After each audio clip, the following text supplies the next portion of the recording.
நிற்கும் உந்தன் அன்பு இன்று சாந்தமாய் என்னை கட்டி போடும் காலம் என்ன கேட்கிறேன் கூரடி பெண்மையே.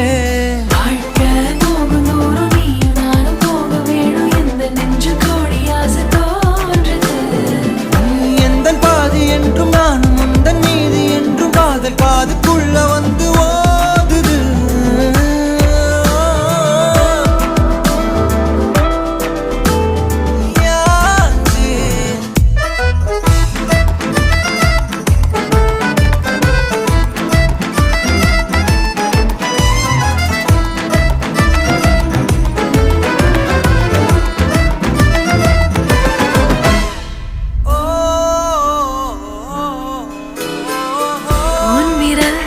செல்லமாக தீண்டும் நேரம் என்னிடம் உன்னை ஒட்டி கொள்ளும் ரொம்ப